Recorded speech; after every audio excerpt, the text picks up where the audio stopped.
and Hashimoto's. And so there's a distinct advantage to having good vitamin D levels when you have Hashimoto's. Hashimoto's is an autoimmune problem, and that means that you get hypothyroidism, but then when you get attacks from your immune system, many, if not most of you get irritable, you get heart palpitations, anxiety, insomnia, night sweats, you get these hyperfunctions. And so vitamin D has a role to play in that. And vitamin D is actually it's a precursor to a steroid. It's called a suck steroid. If you look it up, it's S-U-C, not S-U-C-K, S-U-C steroid. And vitamin D is a steroid when it's at its full potency. And so what are steroids? They're anti-inflammatory. And if you dampen inflammation, you're going to dampen inflammatory responses that create immune flare-ups that could attack your thyroid. But beyond that,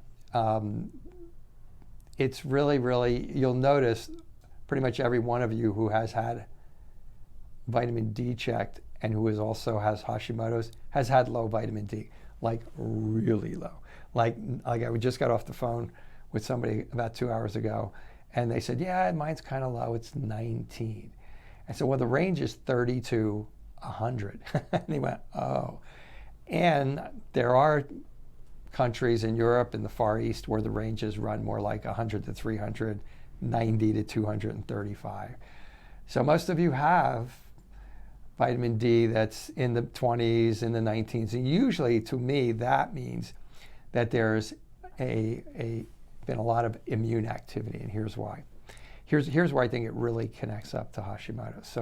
So you have like many parts of the immune system, okay, a zillion, but I'm going to simplify this tremendously. This part of the immune system kills bacteria and viruses and candida. This comes in, viruses come in, bacteria come in, they come in, and this part of the immune system goes in to attack. And it attacks, and it attacks, and it attacks, and it attacks, and it attacks, until it can't attack anymore. Now there's this other part of the immune system that after the attack is stopped, it'll come in, make antibodies, and these things got to be balanced. But this part of the system has to stop first for your full immune response to kill and then get immunity to that the next time it comes in. This has to stop. So there's a third part of the system called the regulatory system. And this regulatory system regulates both of these guys from getting out of control. So when this guy goes and it starts killing a virus, okay, it's killing it, and it's killing it, and it's killing it, and it's beating it up, and it's kicking it, and it's stabbing it, and it's chopping it up. And it's like something's got to go in and go, stop. That's the regulatory system. The regulatory system says, it's dead. You can stop now, because if that response keeps going, it might look around and go, ooh, there's a thyroid that looks like it's got the DNA of somebody who says I can attack it. Okay, so it has to stop, and the regulatory system stops it. Now, why did I go into all of that? Because the regulatory system is heavily fueled by vitamin D and glutathione.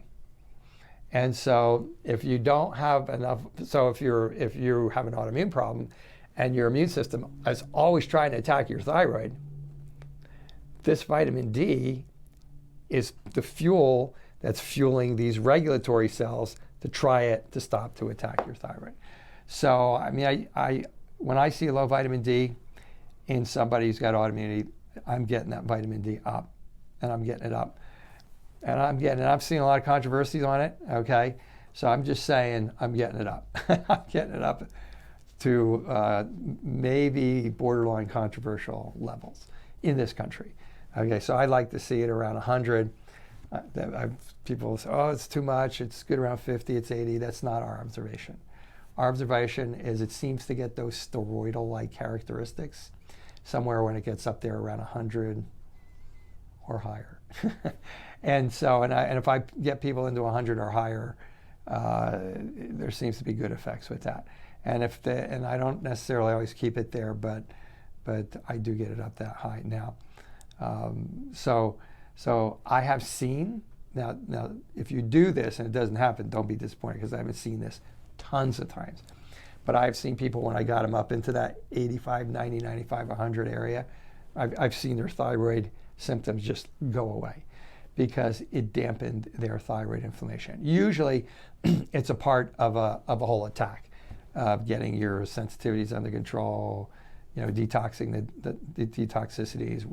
We talk about sensitivities and deficiencies and toxicities. One of the big deficiencies we talk about and test for is vitamin D in all autoimmune problems.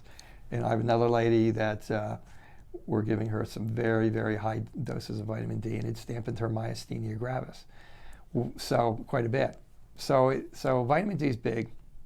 It's very big, very important in autoimmunity in general. It certainly has a role to play. Some people a lot, some people a little bit, some people medium, in dampening immune attacks against the thyroid.